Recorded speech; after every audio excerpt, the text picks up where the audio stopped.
Hello, नमस्कार. वैशालीज किचनमध्ये मी वैशाली तुमचं खूप खूप खूप स्वागत करते. आज आपण आंब्याचा गर घालून रव्याचा शिरा कसा करायचा ते पाहणार आहोत. सर्वप्रथम सर्वांना आखिदी म्हणजे अक्षय तृतीयाच्या खूप खूप शुभेच्छा.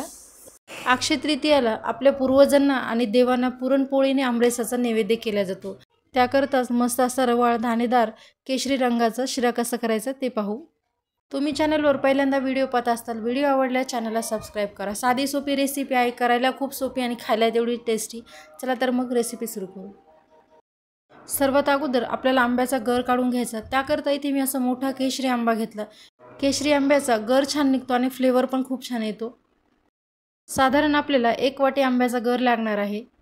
या आंब्याच्या कापाला आपल्याला मधून असे काप लावायचे छोटे छोटे, म्हणजे आंब्याचा गर आपल्याला पटकन आणि व्यवस्थित निघतो. किंवा तुम्ही चमच्यानं पण हा गर व्यवस्थित काढू शकता, पण आपण चाकून केल्यामुळे आपला जास्त हात वगैरे भरत नाही. आता ह्या आंब्याचे बारीक चिरून घेतलेल्या फोडी आपण एका मिक्सरच्या जारमध्ये घालणार आणि बारीक असा गर तयार करून घ्यायचा. या आंब्याच्या फोडी मिक्सरला बारीक करताना 1-2 चमचे लागलं तर पाणी घालायचं. सोबतच शिरा छान असा केशरी रंगाचा तयार होण्यासाठी इथे मी किंचितसा कलर पाण्यामध्ये घालून याच्यामध्ये घातला आहे. रंग घालणं हे पूर्णत्व ऑप्शनल आहे, चवीमध्ये अजिबात फरक पडत नाही. 1-2 चमचे पाणी घालून छान असा गर तयार केलेला आहे. तुम्ही इथे पाहू शकता, खूप पातळ नाही आणि खूप असं घट्ट पण ठेवायचं नाही. आता मी एका पातेल्यामध्ये अर्धा वाटी दूध घेतलं आणि सोबतच त्याच वाटीने अर्धा वाटी पाणी घ्यायचं. तुम्ही इथे संपूर्ण पाणी किंवा दूध पण वापरू शकता. हे दूध आणि पाणी गरम करण्यासाठी गॅसवर ठेवते.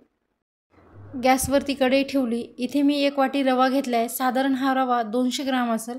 तुम्ही जाडा किंवा बारीक रवा इथे घेऊ शकता. सुरुवातीला हाय फ्लेमवरती तूप वगैरे न घालता हा रवा आपल्याला असंच एखादा मिनिट परतून घ्यायचा, म्हणजे रवा व्यवस्थित असा गरम होतो.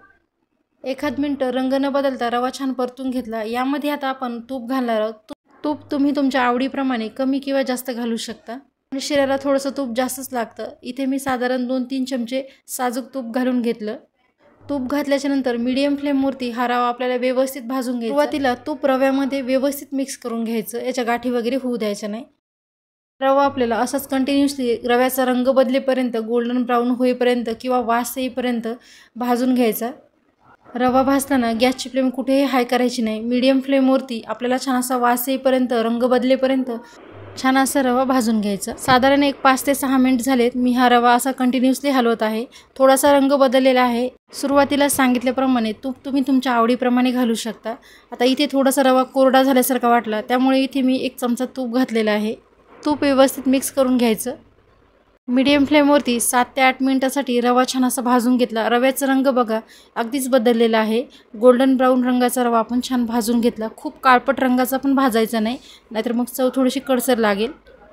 आता या शिऱ्यामध्ये घालण्यासाठी दूध पण छान गरम झालं.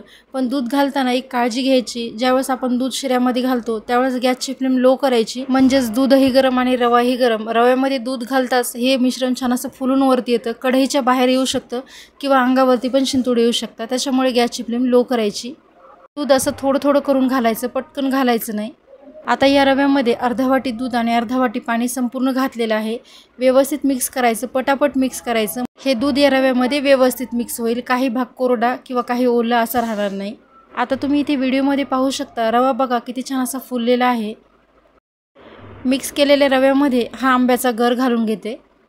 आता हा आंब्याचा गर आपल्याला या रव्यामध्ये व्यवस्थित मिक्स करायचा.